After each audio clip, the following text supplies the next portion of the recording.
Good afternoon. Welcome to the session. And before I start, I would like to say two things. One is that as a Chinese, I just finished the celebration for my Chinese Lunar New Year. I want to take the opportunity to wish everyone, all our friends, a wonderful New Year ahead and pleasant tidings for all. Time now is 6 p.m. in Singapore, but I believe in Italy is in the morning, so good morning to all. My sharing that I would like to go forth is this. I was working a lot on digitization, Industry 4, because I'm with a technical college in Singapore. We train technicians, and it is very important that they understand digital transformation. Now with sustainability coming in the companies around here, one of the biggest problems is money is spent on digitization. Now to spend more money on sustainability from the business point of view is going to be very difficult. Which is why right here in Singapore, we are exploring and have been creating how do we move from digitization, science-based, into sustainability. So there are two trends. One is nature-based, one is science-based. So what I'm going to share with you is what we have done over the last 4 years and what we are advising companies to look at. And this is what I would share this set of slides.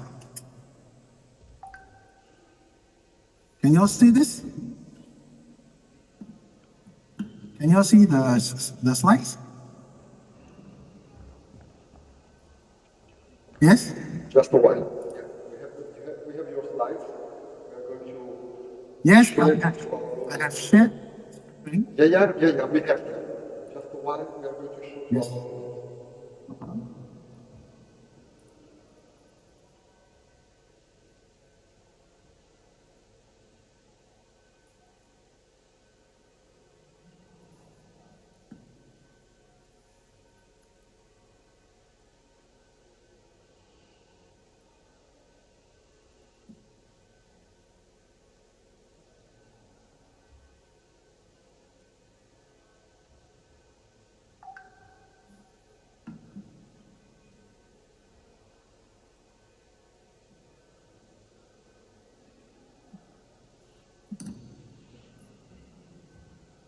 Just a while. Just ready.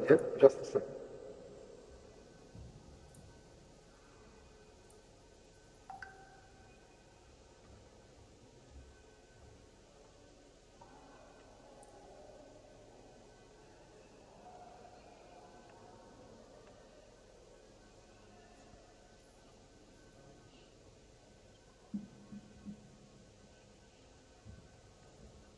Eileen, you can start. We are going to follow you. So, can you see my slides? Yes? Yeah. We have your slides. Thank you. Thank you so much. So, what I'm going to share with you is what is real. Where in companies, if you want to look at zero carbon, it has to be done at the design stage. But if your company or businesses are already running, then it's about decarbonizing. So last year, COP28 talked about people, talk about decarbonization, talking about fuel. Here, we are looking at, even with COP, to look at how we use technology to help the people, to help company, and also to reduce the carbon along the way, which is a continuous improvement way. So what has been used by digital twin is mostly in the building industry. What is a digital twin? A digital twin is where you take through sensors from a business or a building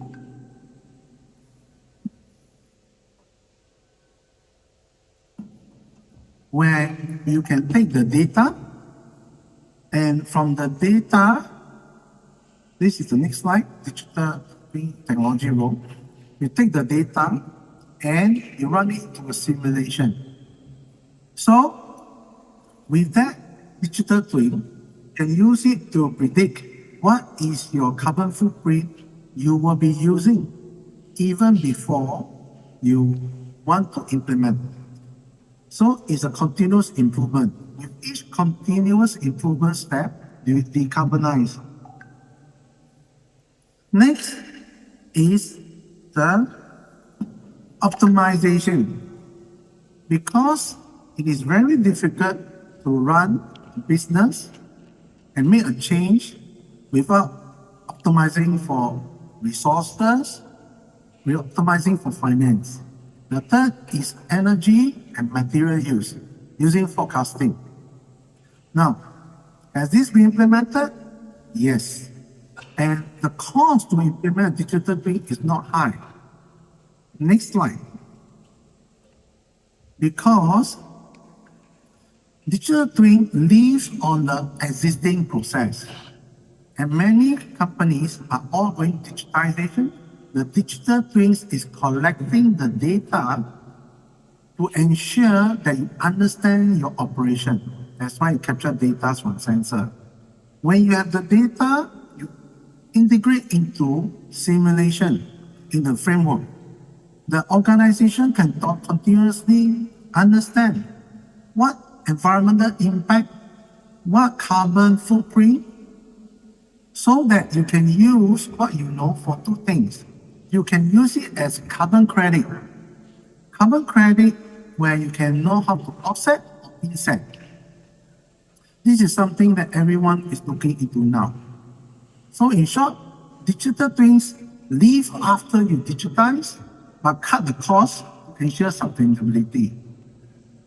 And this will help in the last point, when you do an ISO 14040, where you understand and have to report scope 1, the carbon you generate, scope 2, the supply you generate, and scope 3, your stakeholders generation. So it gives you a very clear picture of where are your carbon, where are your footprint, your water footprint, your waste footprint.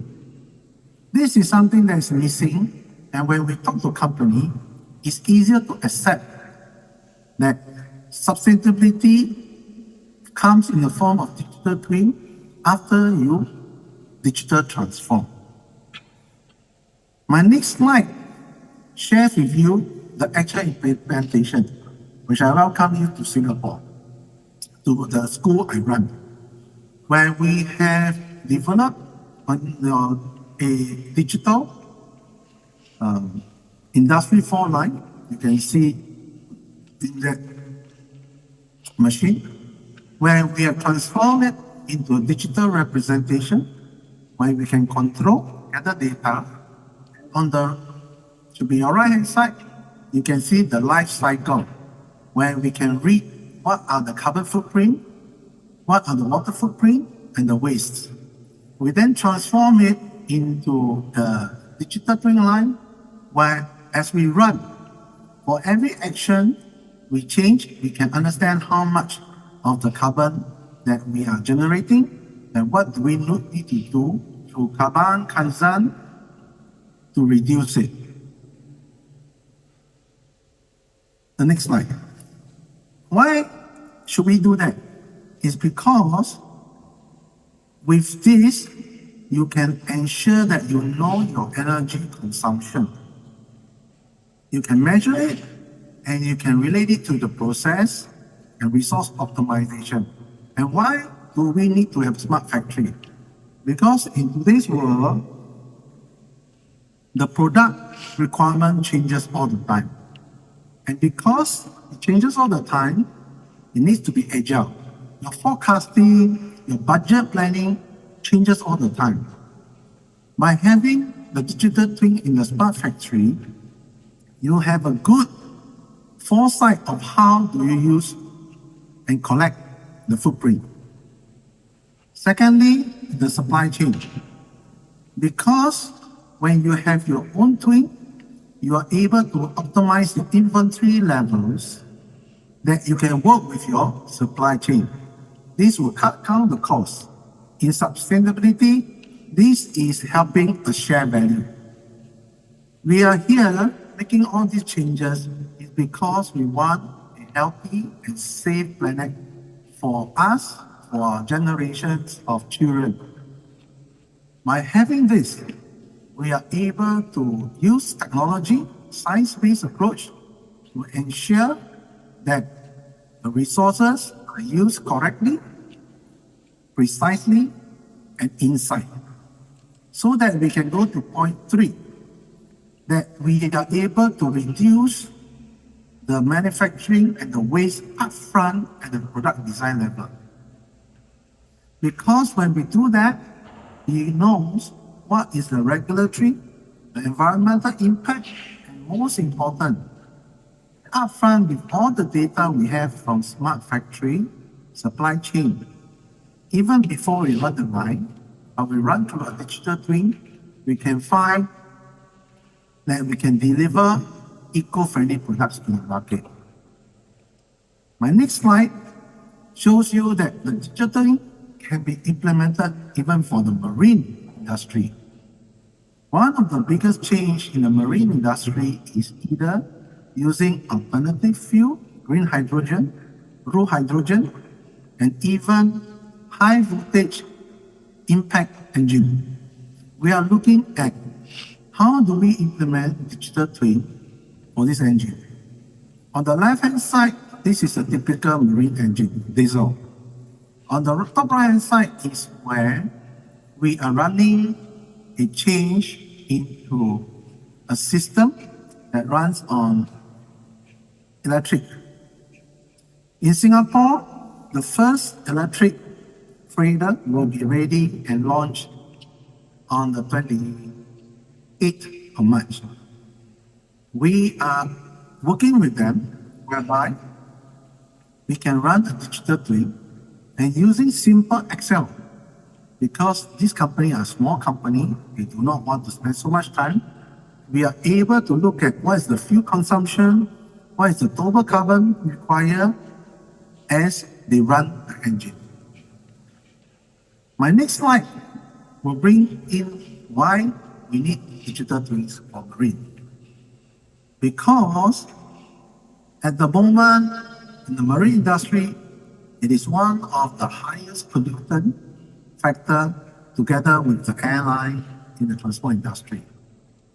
So it is important that all this data can be consolidated so that we know that the ship performance, carbon footprint can be maintained, so that the captains of the ship knows how to tune the engine to ensure that waste, fuel impact, environmental impact are reduced.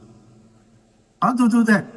With the performance of the engine being a digital twin, you can go next to voyage optimization, meaning planning of transport lane.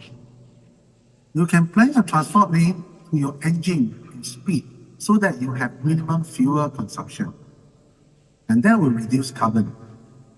With the engine data and the voyage data, you can then have your digital twins to know when your system needs to be maintained. Because when you're up at sea, downtime means a waste of energy. So this is what a digital twin can help in the marine industry. But is it limited to only the marine, the manufacturing? No. I will explain why not.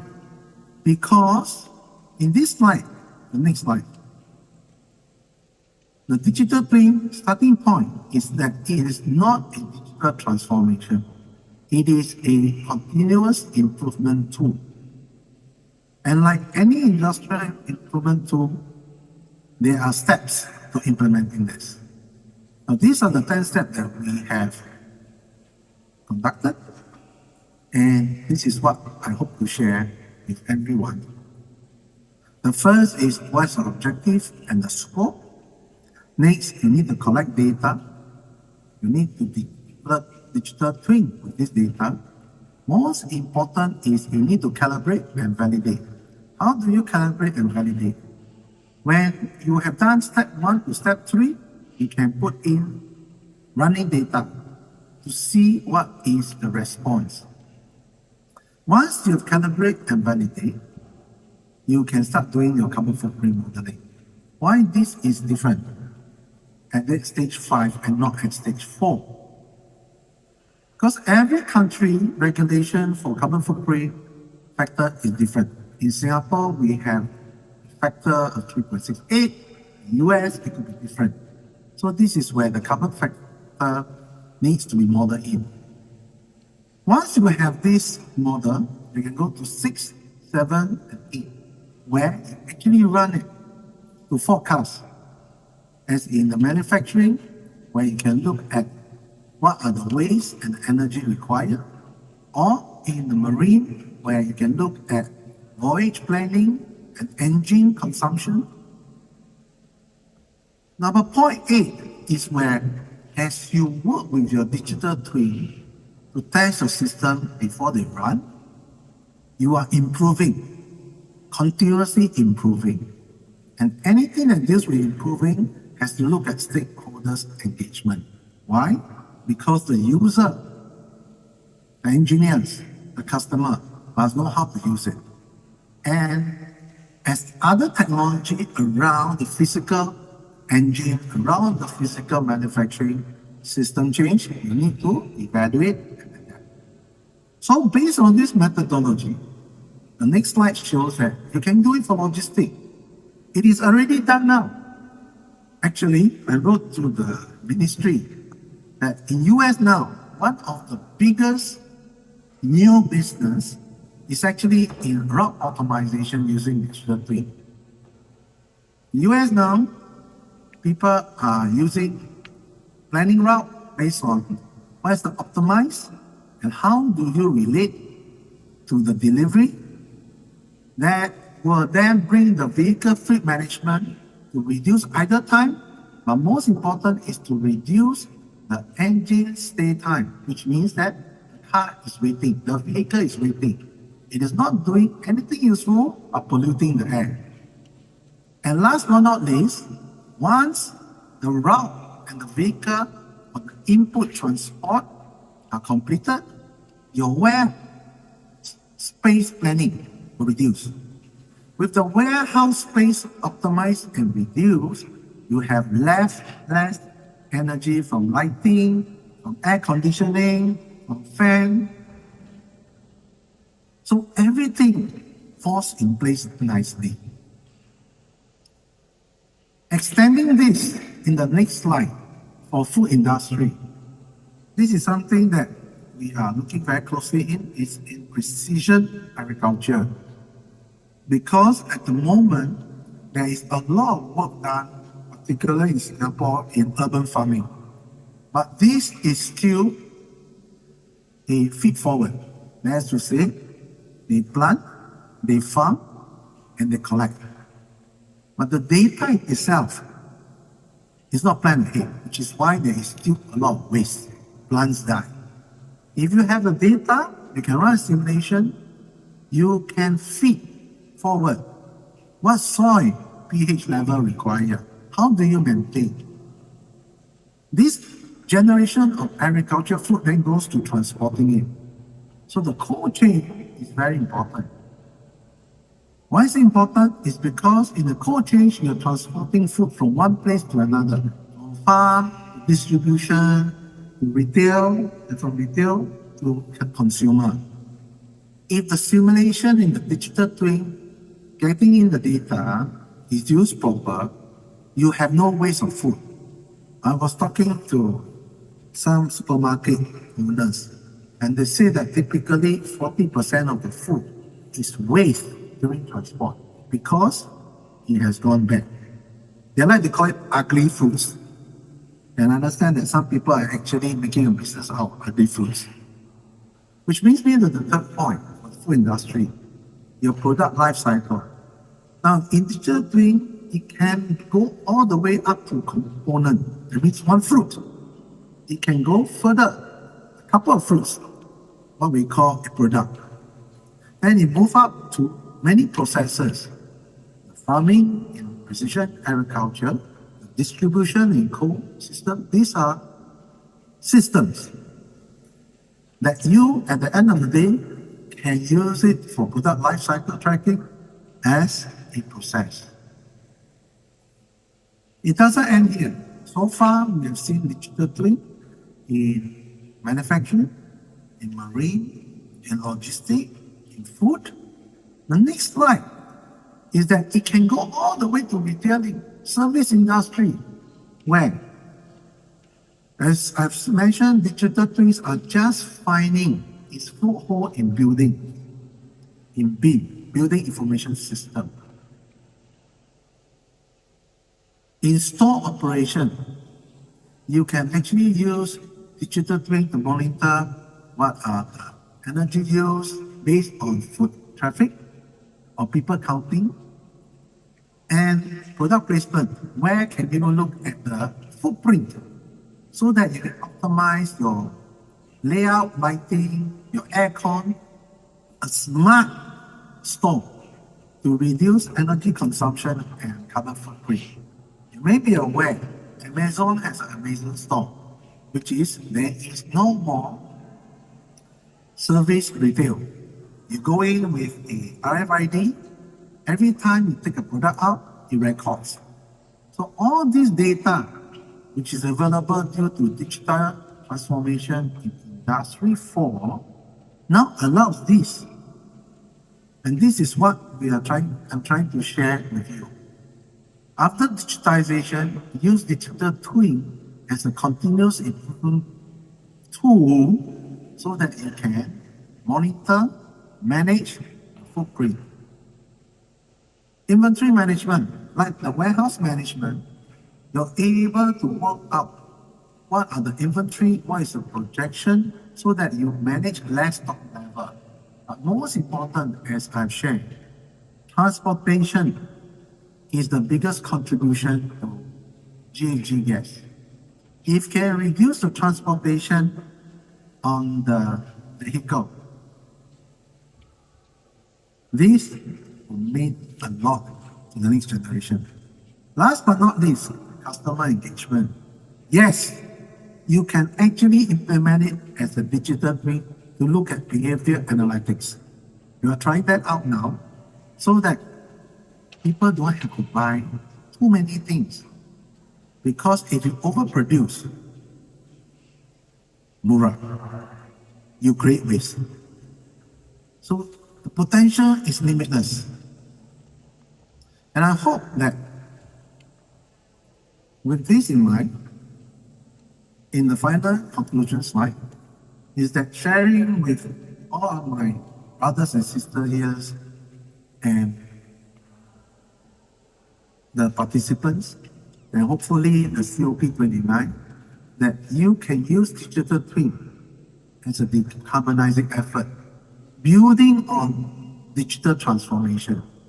It is not separate thing. Sustainability bridge is to digital transformation is the twin. Why I put the second point is because it is very important. It is a continuous improvement tool. You have to use it, which means that people change is important. That now we have a new tool to make a difference. And last but not least, we are able to use this right across the chain, right across the industry, so that we can ensure that we have a healthy and safe planet for many generations to come.